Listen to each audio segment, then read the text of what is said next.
How far can humans push their limits? The ocean, the forest, the ice, and the wild.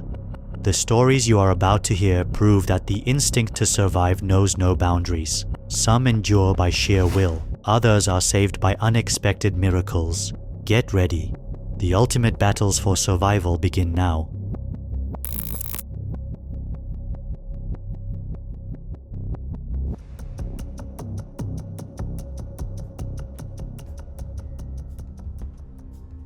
Imagine this, the boat you built with your own hands suddenly sinks off the coast of Bermuda. You are left in the middle of the endless ocean in a tiny inflatable raft. With only a handful of supplies, how do you survive for 76 days? Stephen Callahan's answer was simple: by reading a book. Perhaps the most valuable thing that kept him alive was a book called How to Survive. Using the methods he learned, he built systems to catch rainwater, and he taught himself how to fish to fight off hunger.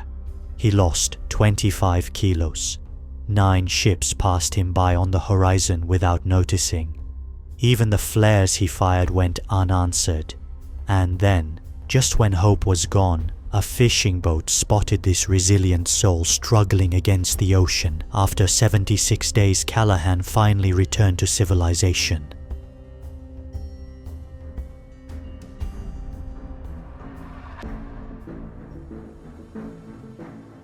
The year was 1971. A passenger plane took off from Peru, and while flying over the Amazon rainforest, it was struck by lightning and tore apart in midair. 17-year-old Julianne Köpke was still strapped into her seat when she began to fall. Somehow, she survived. She awoke, injured, in the middle of the jungle. Most likely the trees had slowed her fall. For 9 long days, Julianne wandered the rainforest, battling injuries and the threat of wild animals. Along the banks of the Amazon River, she found a boat used by local woodcutters. Inside, there was a can of gasoline. She poured it directly onto her wounds to sterilize them. From her arm, she pulled out nearly 40 maggots with her bare hands before fainting. Eventually, the woodcutters returned to their boat and rescued her.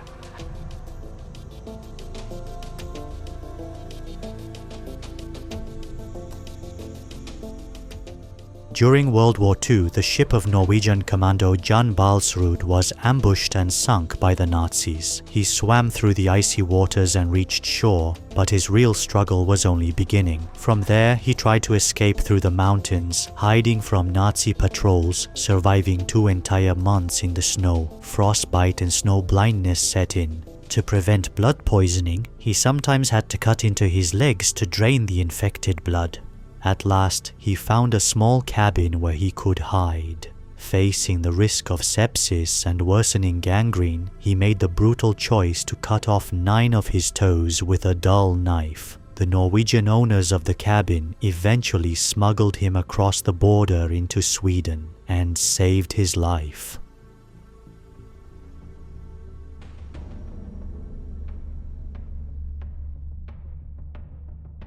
One of the bloodiest battles of the American Civil War was the Battle of Chickamauga.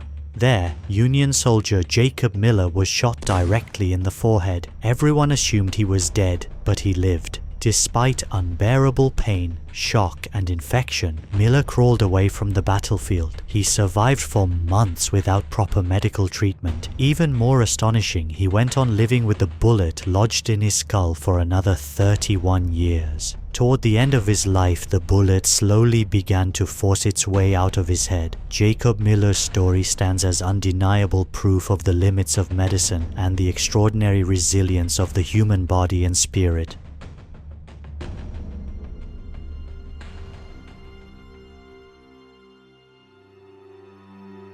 The year was 1823. A frontiersman named Hugh Glass was mauled by a grizzly bear in the wilderness. The outcome was horrific. A broken leg and deep wounds so severe that his ribs were exposed. His companions believed he would die. They left 2 men behind to bury him when the time came. But Glass did not die. 3 days later, the men abandoned him as well, terrified of being caught by Native Americans. They took his weapons and his knife, leaving him with nothing but his own will to survive. Glass splintered his broken leg. He ignored the maggots infesting his wounds. He ate roots and carrion to keep himself alive. For 6 weeks, he crawled across 160 kilometers of barren South Dakota wilderness. At last, he reached a river and from there, a settlement. Hugh Glass's epic journey remains one of history's most legendary examples of pure survival instinct.